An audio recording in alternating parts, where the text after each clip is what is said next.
Bonjour à tous, bienvenue en ce samedi matin dans votre matinale week-end avec toute l'équipe bien sûr. Et ce matin, il y a un chiffre à retenir. Regardez, oui, c'est le 15. Pas mal, ils sont beaux. Vous savez, je vais vous mettre une note. Je vais vous mettre 15 sur 20. Voilà, vous n'aurez pas plus aujourd'hui. Vous l'avez compris, LCI a changé de canal. Ah, c'est pas mal. Mathieu Kerman, vous êtes vraiment un lèche-botte. Hein, il a quand même mis ma tête sous le 15. Mais c'est pas mal, vous serez remerciés. Allez, je vous mets une petite note au-dessus. Mais non, vous allez rester au 15. Parce que oui, LCI a changé de canal, le canal 15. Mais nous n'avons pas changé. Heureusement pour vous, rassurez-vous. L'équipe est toujours là. L'actualité. On est plus beau, non? Qui nous motive. On est peut-être un petit peu plus beau, c'est vrai, sur le canal 15. Regardez, en tout cas, vos unes de presse ce matin. On en parlera dans le journal de Mathieu Kerman. Le Figaro, notamment, qui titre bien sûr sur le clash entre Donald Trump et Elon Musk. Elon Musk peut-il faire tomber Donald Trump? On en parlera tout au long de la matinée. Mais ce qui va nous intéresser aussi, c'est cet article ici et cette annonce. Le Conseil d'orientation des retraites qui propose une mesure choc pour sauver notre système. La retraite a décalé l'âge de retraite jusqu'à 66 ans et demi. Alors ce, en 2070. J'espère pour nous qu'on sera tous en retraite en 2070, les amis. Mais on en parlera et on parlera de ses conséquences, notamment avec Catherine André, voir si c'est une bonne solution, si c'est possible pour sauver notre système de retraite. Ce sera tout au long de la matinée. Et puis Coralie Dioum, qui a encore pris 15 cm dans la nuit. Ben oui, voilà, toujours. Qu'est-ce qu'on nous annonce ce matin? Combien de degrés à Paris aujourd'hui? 15. 15 degrés ce matin. Incroyable, c'est formidable. C'est tout ce que vous avez à nous dire? C'est tout, au revoir. Voilà, les détails de la météo. Un temps perturbé, mais un peu de patience, le soleil va revenir. Voilà, et vous n'êtes pas perturbé, vous êtes bien sur la 15 et c'est sur LCI. 15 degrés donc à Paris, c'est ça? 15 degrés à Paris ce matin, en effet, Anne-Chloé, sous un temps perturbé aujourd'hui. Un peu de patience, hein, c'est instable, c'est nuageux, c'est pluvieux, des averses au programme, mais ça va s'améliorer. La semaine à venir va être très ensoleillée. Alors on a un ciel chargé ce matin, de la Manche jusqu'au Nord-Pas-de-Calais avec de la pluie, un ciel bien nuageux également du sud-ouest du Pays Basque jusqu'au Massif central. Ailleurs, c'est un ciel plus variable, donc une alternance entre passages nuageux, des éclaircies, mais également des averses. Toujours ce risque orageux vers Auvergne-Rhône-Alpes, mais c'est la fin de cette séquence orageuse, ça va s'améliorer. Et puis ce soleil déjà présent en Méditerranée ce matin. Cet après-midi, ça va s'instabiliser davantage dans le nord du pays, de la Bretagne, de la Normandie, jusqu'aux Hauts-de-France, avec donc ce risque d'averses orageuses en passant par l'Île-de-France. Ailleurs, toujours ce ciel variable au rendez-vous et ce soleil qui va se faire de plus en plus généreux autour de la Grande Bleue. Les températures ce matin plutôt douces, 15 degrés comme on l'a dit, à Paris, 19 degrés du côté de Perpignan. Et cet après-midi, eh bien, des températures très contrastées entre une petite fraîcheur en bord de Manche sous les nuages et les averses, 17-18 degrés, mais 28 degrés sous le soleil méditerranéen. La suite, elle vaut le coup d'œil, la suite. Regardez, ce soleil, à partir de demain, retour de conditions beaucoup plus sèches, beaucoup plus lumineuses. Et ensuite, eh bien, ça va s'améliorer. Des conditions anticycloniques toute la semaine. Soleil et chaleur au rendez-vous. Regardez un petit peu les températures attendues. Mercredi, par exemple, 29 degrés en moyenne pour la moitié nord, 31 degrés pour la moitié sud.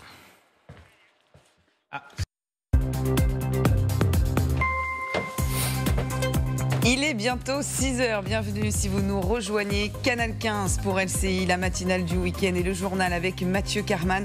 À la une de l'actualité, je vous en parlais il y a quelques minutes, cette proposition choc du Conseil d'orientation des retraites pour sauver notre système. Il propose de reculer l'âge de départ à 66 ans et demi. Le corps rappelle que le déficit ne cessera de s'aggraver si des mesures ne sont pas prises. Toutes les explications dans ce journal. Dans l'actualité aussi, des entreprises françaises vont produire des drones en Ukraine. Annonce du ministre des Armées sur notre antenne hier soir. Un partenariat inédit avec des entreprises de l'automobile et de la défense pour aider l'armée ukrainienne. Des drones dont l'armée française pourra également bénéficier. Et puis nous irons aux États-Unis dans ce journal après la passe d'armes des derniers jours entre Elon Musk et Donald Trump. Nous nous poserons cette question. Le patron de Tesla et de SpaceX souhaite-t-il faire chuter le président américain? Donald Trump explique lui qu'il ne pense pas et il ne pense plus à son ancien ami. Faut-il travailler jusqu'à près de 67 ans pour équilibrer les comptes du système de nos retraites? C'est un rapport choc du Conseil d'orientation des retraites. Il préconise 4 pistes, dont celle de reculer l'âge de départ à la retraite à 66 ans et demi en 2070. S'il n'y a pas d'autres réformes d'ici là, le corps appelle aussi à une hausse des contributions des retraites, que ce soit pour les salariés et les employeurs. Alors est-ce réalisable? Élément de réponse avec Suzy Bernard-Ménégus et Raphaël Redon. Jeudi, les Français étaient dans la rue pour manifester contre la réforme des retraites et le recul de l'âge de départ. Hier, le Conseil d'orientation des retraites tirait la sonnette d'alarme dans son dernier rapport. Pour équilibrer le système de retraite chaque année, il serait nécessaire de porter l'âge de départ à 64,3 ans en 2030, 65,9 ans en 2045 et 66,5 ans en 2070. En clair, pour rendre viable la dernière réforme des retraites, il est impératif que les actifs travaillent plus longtemps pour augmenter les recettes publiques. Ce rapport intervient à 10 jours de la fin des discussions entre partenaires sociaux, patronat et gouvernement. Pour Olivier Faure, tout juste réélu premier secrétaire du Parti socialiste, travailler jusqu'à 66 ans est intenable, surtout si l'on perd son emploi. Et après 50 ans, c'est déjà difficile. 55 ans, c'est déjà très compliqué. Après 60 ans, pour retrouver un travail, c'est quasiment impossible. Donc vous allez en réalité avoir des gens qui attendront l'âge de la retraite, mais qui attendront au RSA. Une mesure évitable si d'autres mesures de redressement des comptes publics sont mises en place. Cette semaine, les députés ont voté à titre symbolique et à la majorité plaidé en faveur d'une abrogation de la réforme des retraites. Et puis toujours dans l'actualité politique, l'Assemblée nationale a voté en faveur du versement des allocations familiales et ce dès le premier enfant à charge. Un vote contre l'avis du gouvernement et d'une majorité du bloc central. Le coût de cette mesure est estimé à 3 milliards d'euros supplémentaires par an. La mesure devra être validée devant le Sénat.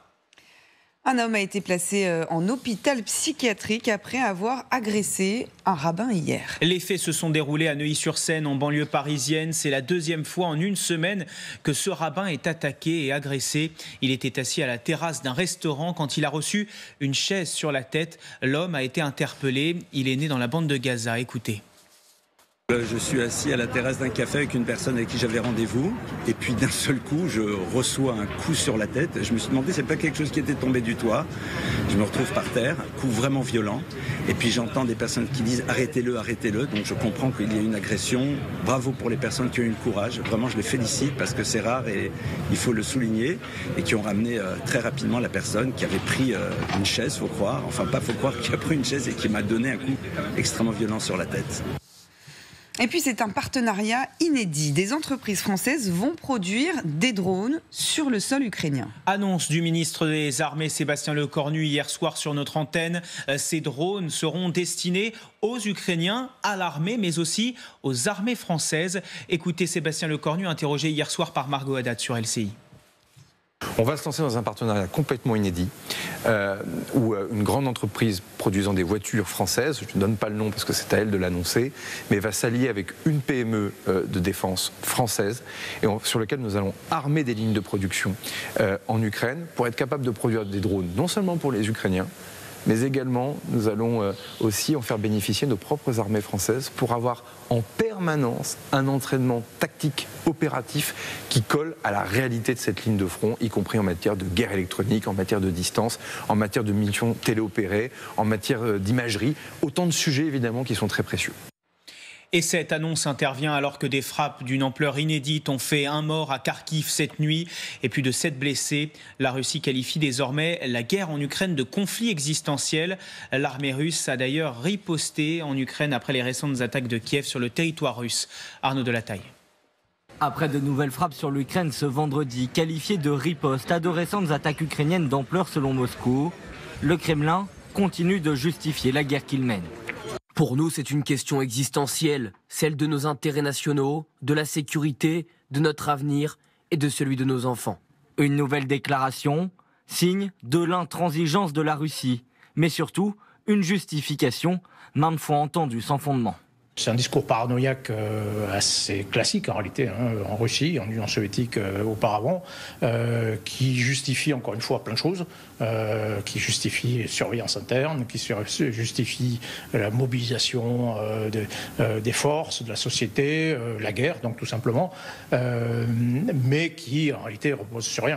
Tandis que les exigences des deux camps semblent inconciliables, ces frappes interviennent à un moment où les négociations de paix sont dans l'impasse, après un deuxième cycle de pourparlers directs entre Russes et Ukrainiens à Istanbul ce lundi, qui n'ont pas abouti à un cessez-le-feu. Aux États-Unis, Elon Musk veut-il et peut-il faire tomber le président américain Donald Trump? Le divorce est bel et bien consommé entre Elon Musk et Donald Trump. L'homme le plus puissant du monde et l'homme le plus riche de la planète ne cessent de s'invectiver sur les réseaux sociaux. Ce qui nous amène à cette question. Comment les deux hommes qui paraissaient si soudés il y a quelques semaines encore peuvent-ils se déchirer ainsi en public? Élément de réponse avec Emma Chala et Camille Souhaut. Jusqu'où pourrait aller l'escalade entre Elon Musk et Donald Trump? Lorsqu'ils sont interrogés, les officiels américains préfèrent éviter la question.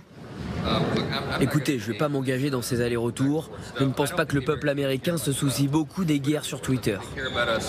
Au cours d'un violent échange d'invectives jeudi, Elon Musk a notamment accusé Donald Trump d'être impliqué dans l'affaire Epstein.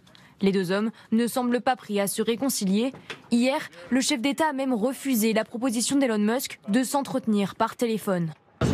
Honnêtement, je suis tellement occupé à travailler sur la Chine, à travailler sur la Russie, à travailler sur l'Iran, à travailler sur autant de... Je ne pense pas à Elon. Le patron de SpaceX et Tesla pourrait-il aller jusqu'à faire tomber le président américain? C'est peu probable. Une destitution aux États-Unis, ça passe par le Congrès. Mais voilà, si Elon Musk il a des preuves de l'implication de Donald Trump dans l'affaire dite Epstein, ce milliardaire qui organisait des espèces d'orgies avec des mineurs, ce serait effectivement très très dommageable. Signe d'une potentielle inquiétude, hier, Donald Trump a quitté la Maison-Blanche sans un mot, loin du show habituel, d'habitude réservé aux journalistes. Du tennis, était-ce la dernière fois que l'on voyait Novak Djokovic sur le court central de Roland-Garros? Le Serbe, vainqueur de 100 titres en carrière, 24 en Grand Chelem, a été battu en demi-finale par l'inarrêtable Yannick Sinner en 3 manches, 6-4, 7-5, 7-6, 3h16 de jeu. Novak Djokovic, qui a longuement profité du public avant de quitter le court, a assuré que c'était peut-être son dernier match ici à Paris. Écoutez. C'était peut-être le dernier match que j'ai joué ici. Je ne sais pas.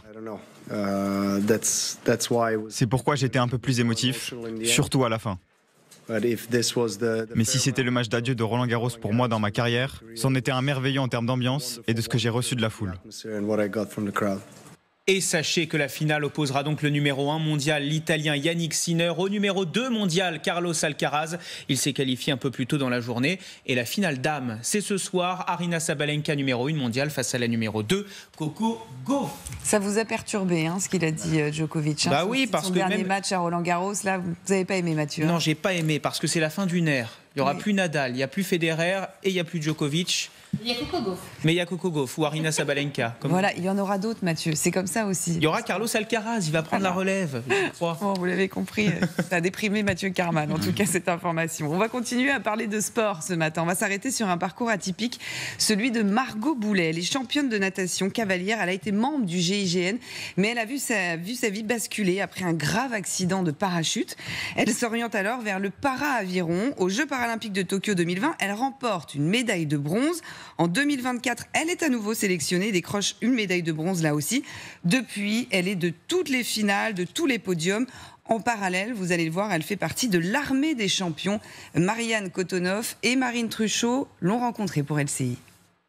Le sport, pour Margot Boulet, c'est comme son oxygène essentiel. Elle en fait depuis l'enfance et décroche à 17 ans le titre de championne de France de natation. J'ai toujours aimé faire la course, me tester moi-même et surtout tester aussi par rapport aux autres. Et c'est pour ça que le sport a toujours été très très important pour moi. Les bassins, mais aussi les paddocks. Cavalière, elle intègre rapidement la garde républicaine où elle enchaîne les missions. Mais Margot rêve plus grand. Mais ça ne me suffisait pas. Ça ne me suffisait pas. Je voulais, en entrant en gendarmerie, la sportive en moi avait envie de savoir un peu ce qu'elle valait. C'est au GIGN qu'elle rêve, cette unité d'élite si difficile à intégrer. Elle réussit les tests d'entrée, mais lors du stage de parachutisme, tout ne se passe pas comme prévu. Je subis un déventement à l'atterrissage et je me suis fracturé la première lombaire et la cheville aussi, la cheville gauche en pas mal de morceaux. Au final, 3 vertèbres soudées et une prothèse de cheville. Pour Margot, le rêve vire au cauchemar. Une opération, de la rééducation et tout un chemin à parcourir et surtout faire le deuil de sa vie passée. C'est pas que j'étais dans le déni de mon handicap, mais un petit peu, puisqu'en fait je pensais et j'espérais que j'allais retrouver toutes mes capacités et donc pouvoir réintégrer le GIGN. Pour y parvenir, elle peut compter sur sa famille, mais aussi sur l'aide d'un ami inattendu. J'ai pu remonter à cheval quasiment avant de pouvoir remarcher sans aide, sans assistance, et ça m'a apporté beaucoup de sensations de liberté, ce qui m'a fait beaucoup de bien. Peu à peu, elle se reconstruit, retrouve confiance en ses capacités physiques. Son père, qui pratique l'aviron, lui fait alors découvrir cette discipline. Elle ne faisait pas d'aviron et je dirais même qu'elle ne voulait pas faire le sport de papa. Depuis, l'eau a coulé sous les rames de Margot. Comme toutes les grandes championnes, elle a surmonté tous les obstacles pour arriver au sommet. Et restez avec nous, toujours sur la 15, bien sûr, ne zappez pas parce que dans un instant, la matinale vous répond, l'heure de répondre aux questions que vous nous posez, et notamment celle-ci. Y a-t-il un âge limite pour passer le bac, Jordan? On va en parler. Eh oui, parce que, alors bon, moi ça y est, je l'ai déjà le bac, mais pour Mathieu Carman, c'est peut-être intéressant. En tout cas, cette information, cette question nous provient sûrement après l'annonce hier du ministère de l'Éducation nationale. Un record est battu. La plus jeune candidate de l'histoire s'est inscrite pour les épreuves. Elle n'a que 8 ans. Oui, alors prenez-en tous de la graine.